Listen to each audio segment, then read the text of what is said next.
dice que todo se va. Sáquenme la botella que funda pa' gastar. Esta noche tú y yo nos vivimos la película. Luce cámara, la acción después en mi recámara. En el duelo no se sabe quién ganará. So baile, baby, ese seguro y retrocede. Que me encanta la manera en que tú lo mueves. Solo pégate un poquito pa' mí, que yo quiero enseñarte lo que yo tengo pa' ti. Lo que tengo pa' ti. Sé que te va a encantar como meto yo.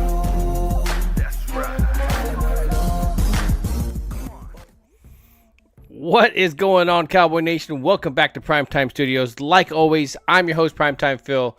And like always here on this wonderful, wonderful occasion, there is my co-host, Gametime Bryan. Gametime, welcome back after a couple of days, after a nice broadcast on your channel that went long because of a rain delay, that went past my bedtime, and I was like, by halftime, I was like, I don't know if I can make it. And but here we are, fresh as daisies. Welcome, man, welcome. Welcome back. Welcome Anybody that's what is it called? Generation Xers, welcome back song. The welcome back. Welcome back. Yeah, welcome back. That's one of the best. But yeah, man, I think it worked out for the best. Last night we were over an hour and a half delayed because of the weather.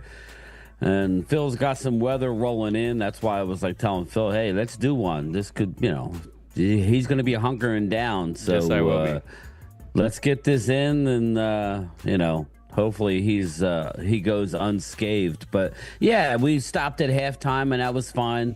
The game seemed to drag on, man. I don't know about you, but even in the second half, it was like the longest game in history. I don't know, but I think it was my nerves. The Phillies game, and then just the way these games are ending, man. It's not good for our health. Well, that and the fact that like this game is kind of one of those. It falls into the category of those baseball ones where it's like you threw a touchdown on one day, and then you threw a touchdown on another day on the same game, even though you threw an interception on one day and you threw an interception on the other day as well too. So a lot of history gets made, weirdly enough. Steelers, Cowboys, not the same,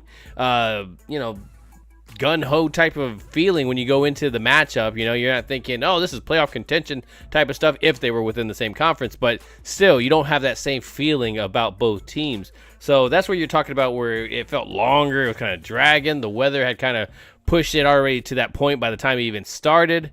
So yeah, I totally get it. And then by the time you get this offense going, there was a lot of mistakes, man. There was a fumble, obviously, in the beginning. You got some interceptions, and somehow this defense, I think that, to me, if I could put a star on here, I was trying to figure out how do I put the defense on here. It's just like, I could put a thing that says D and then a fence on there. Because, man, that, to me, those are kind of more the stars of the game. The fact that you have all these stars that are out within your starters that are out, and you do a great performance like that. And then, again, not a great offensive team in the sense of the Pittsburgh Steelers, but again, a 3-1 team coming into it and finding ways to win. So how are you feeling about our offense, even though the turnovers, at least putting it up, and our defense doing its thing? I was happy. Yeah. Just give me a sec. I'll figure it out. I've trained my eye to look down. I'm just glad for Dak that he did what he did, because let me tell you, if he didn't do what he did, we would be ripping Dak a new one today. And I'm sorry, that's how it goes. We would be ripping Dak Prescott if he did not have that winning drive. Those first two turnovers to me are definitely his fault. Yeah. I think CeeDee Lamb is an immature guy who needs to grow up, but he's not wrong. That was on Dak, man. There's a jump ball. Needed to be jump ball. Now, I would say Tolbert, the one down the middle, I thought Tolbert did a weak job of helping out his quarterback. He didn't find the ball until late. It was over his head, and then it was intercepted by Joey Porter. It was good that Joey Porter was above the play, but yeah, and he pushed off a little bit. Good. There was like a little push. Tolbert, yeah. You can tell when the Tolbert's running the route, he wasn't running it at full speed, so he should have been at that spot, because he picked it up once he saw that the ball was actually coming, instead of running the full speed that he was supposed to. So he would have been in that area. And Joey Porter gives a little bit of a nudge, not too much. I don't think anything to call anything on, but it was enough, and so that's where that kind of comes in. So I got to blame that one more on Tolbert. So the fact that he was able to come back and catch that fourth and goal, basically, situation that you have at the very end of the game. I mean, just think how badly that could have been if it went the other way or if it got deflected. It's not that same feeling. It's you're going into a situation where you're 2-3 against a great Detroit team. So scrapping out these type of victories, man, they may not seem like much because of the team that we're facing. But, man, as Bryan pointed out in his video, this being a young team, they're learning how to win. Yeah, like what doesn't kill you makes you stronger type of deal. Mm-hmm. And I'm not going to have anybody sit back and criticize the Cowboys. A win's a win. Vinny, okay, again. I think he says, what did CD say to Dak? Any opinions? I think he said jump ball. He should like jump ball. Like he should have chosen in the back to jump so I could get the ball. Some other things, but I don't believe that's what he said. I heard nice pass for Dak. Nice pass. No, I don't believe he said that. I think it's what Phil said. When you look at it closely, it looks like it makes sense. Jump ball, meaning throw it up high. Yeah. Again, that's an easy mistake to make because he didn't see him. He didn't see the under. I guess that was the linebacker or the safety. He didn't see him. So it is what it is. When he threw the ball, he was open, but not really. So we'll see. And that's all I'm going to harp on the negative. That was it. I just want to point that out. That it makes sense. It's a good question, Vinny. If Dak didn't cap it off, then it would be killed at Dak today. So that I just and that's just the way it is. Yep. Being a quarterback of the America's team, any team really, and making $60 million, that's what's going to happen. And that's as much as I want to really honestly say about the offense because I will talk about one other. They ran great. One other part I want to talk about is the offensive line. I mean, weirdly enough, that offensive line played a little bit better when Tyler Smith switched over to the left tackle position. Bingo. And TJ Bass came in for the guard position. And you saw TJ Bass and BB. Dude, the combination blocks that they were getting was pretty impressive. Yes, and they were knocking people off their ass. And it was nice to see. I was like, okay, this could be something. And nothing people to take. Are like, oh, see, Guyton's a bust. I'm like, no. That's not what we're saying. We're saying he's never played left tackle. Yeah. Okay, he's struggling, right? There's no easy days. I've seen worse, but I'm not harping on anything that he has. Like I don't mind putting him at right tackle. Honestly, to tell you the truth. He needs time. Exactly, Chris May. He needs time. That's exactly the best way to put it. Is he needs a little bit of time. He's going to learn, and I like Bobby Belt. Yeah, Bobby Belt knows what he's talking about. I do. Like, when you hear him talk, he knows his shit. Yeah, I don't always agree with his takes, but he knows what he's talking about. He's like, he said the same thing. He said he expected this kid to struggle. He played right tackle at Oklahoma. Mm-hmm. Right tackle. That's a whole different, just throwing your foot back and which ones you're it goes. Playing beasts every day, every game in the NFL at left tackle. Yeah, right tackle too, but more so left tackle. With the quarterback blind side.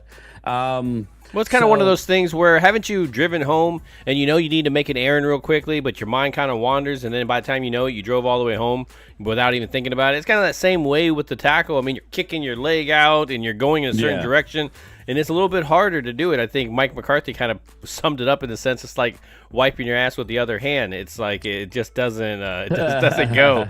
I was like, okay, Mike McCarthy. No, thank you. Make sure we got a lot of dude wipes on hand. Anyway, circling back, Vinny Hagan, circling back. Yes, basically, that doesn't mean that he's a failure. That means, but Bobby also said that Guyton is going to be a Pro Bowler in 3 years' time. Why? Because that's how much talent this young kid has. He just needs to learn. Yeah, when he comes back healthy, like I want to put him right back in there. I don't. I like love what Chris May said, though. I kind of for the rest of this year. I'm hearing myself, but in the rest of this year, I don't think they're going to do this, but I think it would be best for the team if they used him as a swing tackle. You already know he can play right, but again, I don't mind putting him back in, but I'd have a quick hook. Did we hear what was wrong with him? with I Guyton. heard he's day to day. That's all I heard, that he was day to day. I hadn't heard anything else. He hurt his feelings or something. Apparently, that was Man, it. if he remember one of those things. I mean, he's taking on Myles Garrett. He's taking all this stuff. I think T.J. Watt was his limit. He was just like, all right, look. Yeah, at this. TJ's like, fuck that. Update on Nealon. It's a good update, but as I told Loyal Cowboy, it's good, but there is no ACL tear. It is a torn lateral meniscus, which will require surgery tomorrow. They're saying 4 to 6 weeks. So Nealon's out 4 to 6 weeks. But you never know until you get in there. You know, sometimes it takes 6 months for it to totally heal. So he's not out of the woods yet, but it's not an ACL, which is huge. Meniscus is not the worst thing in the world, but it does. It's severe enough that requires surgery. Initial reports are 4 to 6 weeks, but again, remember, 4 to 6 weeks for normal activity, not necessarily playing edge rusher in the NFL. So we'll see exactly. Well, enough to put another IR, right? I mean, basically put another temporary IR. He's IRing. Yeah, basically, we just need to fill those roster spots, and as much as I like the defensive end play. I know they were trying to run towards them, defensive tackles and stuff like that. They were definitely trying to exploit that weakness that Dallas was having. But but they're actually they did a good job, man. Larson, they did a really good job of plugging in those holes. Even Golston, like, I liked it. It was a community effort. It was way better of a community effort on the defensive end starting out than the running back starting out. Now, the running back play yesterday looked a lot better. You were mentioning that Rico. You know, you're not the biggest fan when it comes to Rico. But Rico was having a really good game. He had a hell of a game. Rico. No. That's not what you're saying. I don't dislike him. I just, he hasn't done nothing up this point. It's beyond yesterday. It's beyond that first tackle. I mean, it was Zeke out there for a while. That's what I was saying. Yeah. You saw how we ran last night, did you not? He was running hard. Yep. Like, you can't. I don't know that he has a body that could do that every week. He needs to be a part of a committee. He just does. But he ran aggressive, which is what we were looking for. That's all. I like the man. Nothing personal, but he wasn't running. And not that he wasn't. Nobody really was, right, Phil? They hadn't had much opportunity to run the ball. No. Last night, I think, and I was watching a show today, and Brian Broader said they could have really put a hurting on the Steelers to continue to run the ball. They were gashing the Steelers, and the Steelers are the number one rushing. Steelers are the number one rushing defense. So there you go, everybody. It just says a lot about that offensive line. I really like this offensive line, and when somebody goes down, unfortunately, I do like the possibilities of that depth that comes behind it. I don't want to see it. I don't want to stretch it. I don't want to tempt it. But it's something that we have. About it, man. It's something that we have talking mentioned about TJ Bass. Well, what did we talk about? What happened with Guyton? If something happened with Guyton, or if Guyton's not playing, what would be the game plan? We talked about it into the draft. Well, Lesko is going to be over here. No, you were quick to go. Hey, no, you put Tyler Smith over there. You put TJ Bass in, and that's exactly what they did. Well, again, I don't know, like the unwritten rule, Phil, or the unwritten thing that McCarthy supposedly had Zach Martin's back a couple years ago. Zach basically told Mike McCarthy that he does not want to play right tackle. I don't blame him. And he felt more comfortable at right guard. He wants to finish his career at right guard. And McCarthy, always protects his players, and that's the one thing you could say. A la Andy Reid, he will protect his players to the end, and it never really came out. But from what I'm gathering, people are telling me that's what it was. Now, I don't know. Has Tyler Smith said he don't want to play left tackle? I doubt it. because the way he jumped over there without hesitation. He played amazingly, like he did. Like I was wow. I can't help but say, and I'm not. I know. I know what you're thinking. I can't help but say, why did we do this? Like me and Phil were crying at the draft and take another position in the first round. And nothing against Guyton, but you have TJ Bass already on the team.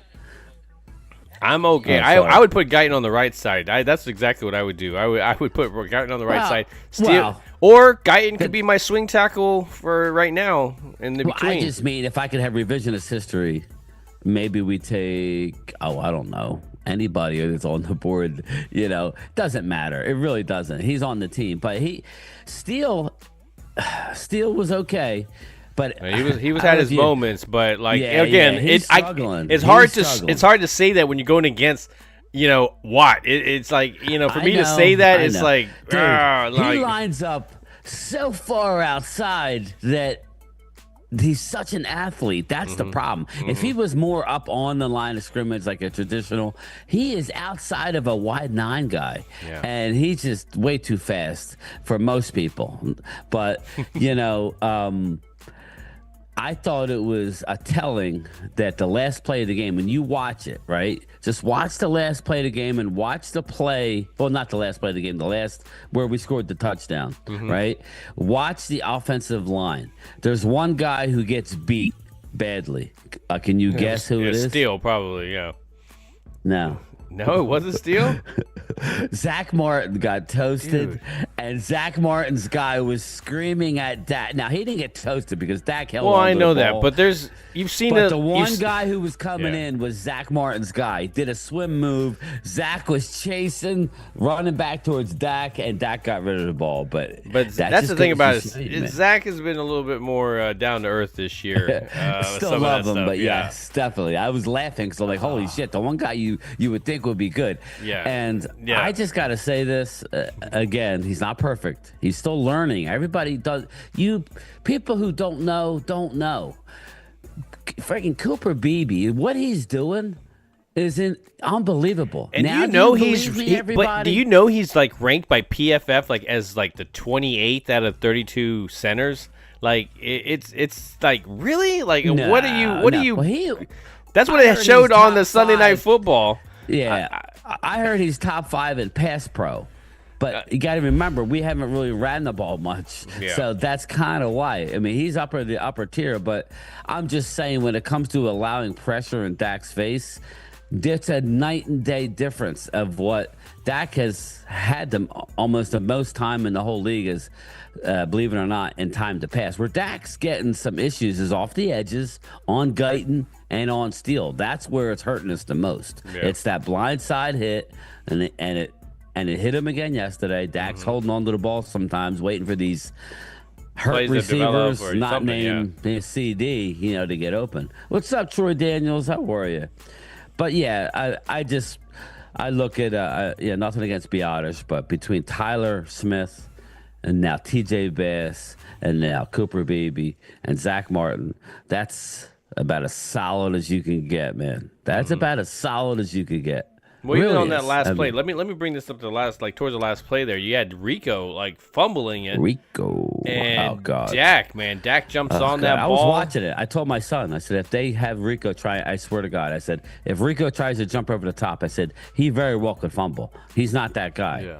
And exactly he fumbled, and Dak's looking. I'm like, jump on the ball. Jump on the ball. Oh my God! Dak's like, holy shit. Yeah, he just sees it on the ground there. The other guy sees it on the ground. They both go, wait a minute. Look, this is where that long jump comes in. When they combine you, when they say, hey, how far can you jump? That's what they're trying to figure out. Can you jump all the way towards a fumble from like 10 yards away? Like that's what they're trying to figure out with you when they got that broad jump. What I was thinking, right? I was thinking it wasn't going to end good, but I was holding out hope. I was quiet. I was just quiet. I'm like this, and my son comes down, and he seemed like, I didn't want to tell him, but it seemed like every time he came down, something bad would happen. Like, and I'm the type of guy, I'm like, get the fuck up out of here. But I didn't. I was just, I know my wife was looking at me, and I'm like, this fucking kid is causing us to lose, man. We need to do something about him. I'll take you out. I'm good. I will stick you. I will stick you. I will annihilate you. And then he's like a motor mouth, and he won't shut the hell up. I'm like, dude, all right, I'm glad you scored 170 points in your fantasy, but we're about ready to lose, and I'm going to be pissed. I just felt like when the ball was on the ground in that split second, it seemed like every ball was going Pittsburgh's way. Like every fumble, they somehow were. How the hell did the one dude get it back? I thought we fell on it, and next thing you know, and then Justin Fields had it. Yeah. Mark Hudson, good evening. Primetime, game time. Hope everything's going good over there. Good, yes, definitely. Thank you very much, Mark. Mark helping didn't me. Have any faith in us yesterday. Hey, and it's understandable, man. Mark needs to be proven some No, it stuff, ain't. man. Oh, He's sorry. not gonna give it. He's like, you know what? I've given you 20-something years of Make my you loyalty. earn that shit. Yeah, exactly. You need to prove to me that you're gonna put it in that end zone. Like, but every single one of them, they needed at some point they needed to redeem themselves. You could point almost to every single person. I mean, even Overshown. Overshown was playing really good, but he almost had the interception which he dropped. Tolbert, was giving up on routes and had caused that interception, but then he makes it up in the end. Rico running great, but then that fumble towards the end. So everybody didn't have a perfect game by far.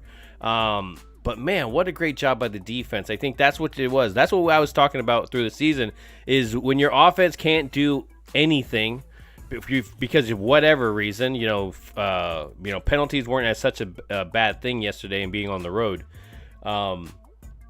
These are the type of games you need to be able to pull out. I mean, we're talking about the next stretch of schedule here that's going to be really, really, really, really tough. You needed this victory a lot. So, I understand with Mark not having the biggest faith because, again, man, when it comes to the running game. Everybody's entitled to their opinion. Well, I even saw what I liked seeing was in the offense was Span Ford being involved. That dude looks like a good tight end, but we have not seen him being used throughout the season. I've been critical of him, so it's understandable. I mean, he's active over John Stevens, who I saw be dominant, albeit in a whole preseason. I mean, literally every practice and every game, he was dominant right up until the point he tore his ACL. But he can't get on the field, so it is what it is. But you know what I like more than anything about this team? Hey, Kiana, how are you? Do you know what I think like about this team? We're winning with guys, and especially on the defense. Before we get out of here, we got to touch on Tyrus Wheat. Yeah, I was we going got to to talk touch about some on of these defensive guys. Golston. Yep. We got to touch on Overshown. We got to touch on Mozzie. Was okay. He wasn't horrible. He was okay. He didn't have any splash plays, but he did his job. We kept Najee Harris on 14 for 42. That's great. 3-yard average. Justin Fields was their most prolific runner, and he 6 for 27. Osa stood up. Yeah, but Linville Joseph had a couple beast plays. He had a boneheaded play, but then turned around and got that hit on the quarterback that made that fumble, and so they obviously got it back, but he made it up very quickly.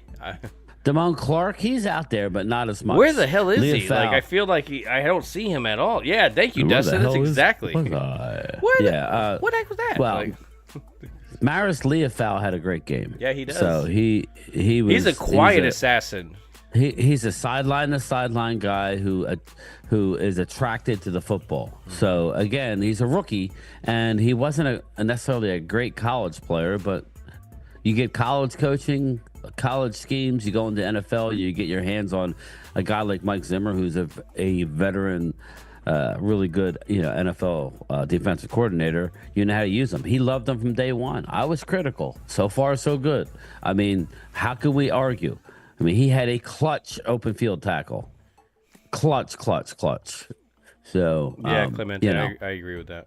Clement says this, and I have to agree. He says, what I don't like is they still have Overshown on special teams. Yeah,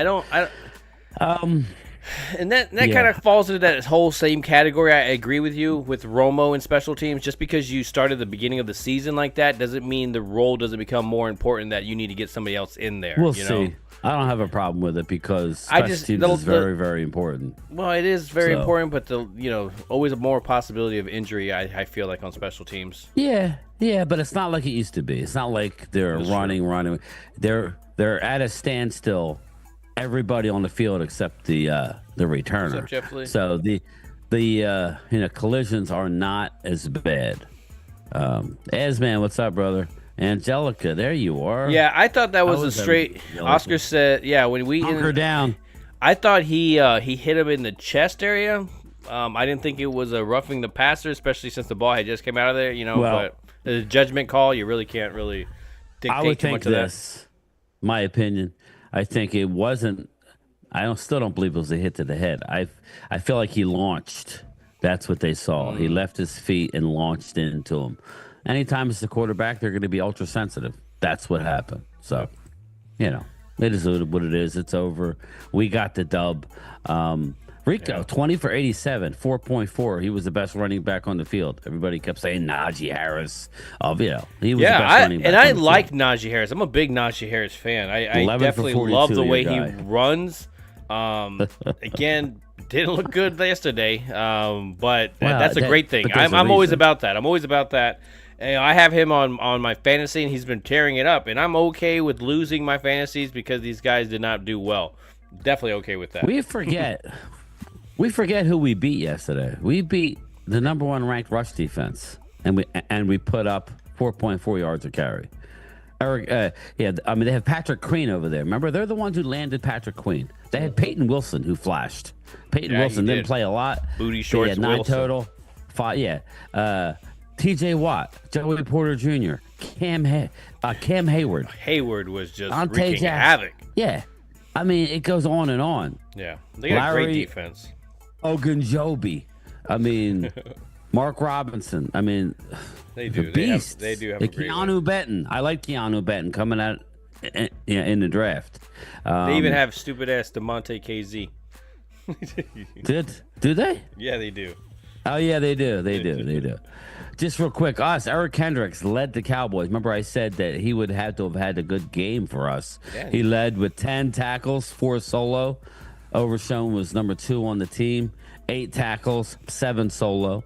Malik Hooker, Malik, 4 solo. I feel like that's not a Hooker thing. Oh, man, that sounds so bad. Yeah. I feel like that's not a Hooker thing. That's more of the safety position. Because if you put Wilson in there, you're going to have that. Wanye Thomas, you're going to have that. And so I think if anything, you have those. I mean, he could have added to his interception, which would have been impressive. To me, that's what Hooker brings is his interception ability and down the field. Once he started getting beat, I started questioning him being back there. Golston had a good game. Good game. Mozzie had 4 tackles, 3 solo.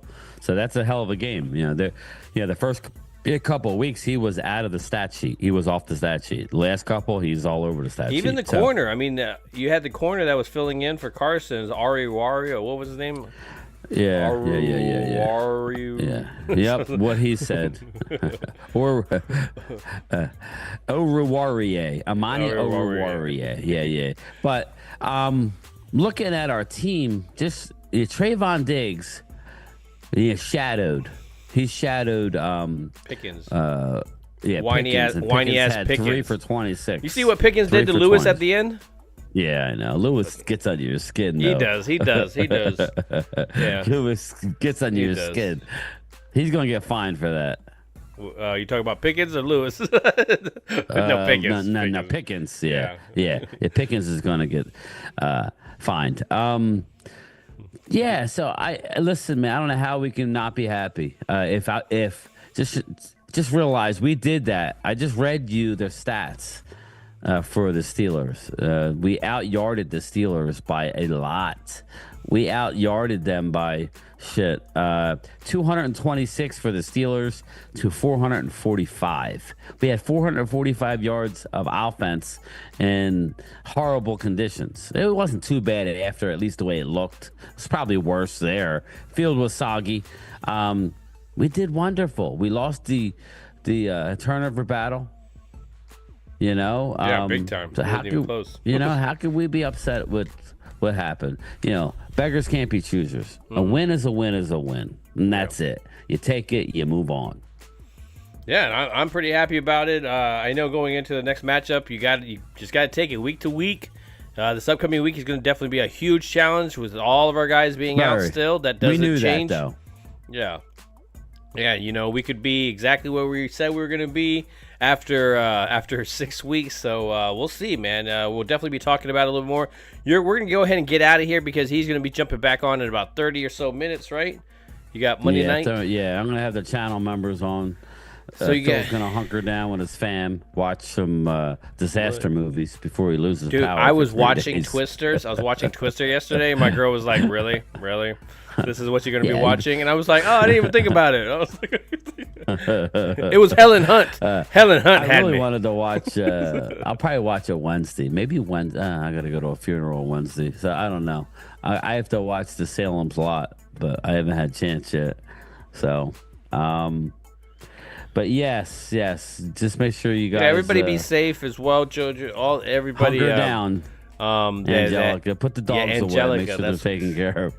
Yeah, all of them, and we got a bunch of people up into the coast here. Mike Tagg as well, up there near Tampa, right? He's in the Tampa area. Yeah, he's near Tampa. That's where they're hitting hard. Yeah, exactly. And so I'm hoping it kind of goes. I mean, as much as it is, we're south of Tampa. I hope that for Tampa, it goes a little bit south, just so they don't get that storm surge. I think the storm surge is the biggest thing that we're worried about. But we're prepared. We're ready, getting going, and it is what it is. It's Florida, right?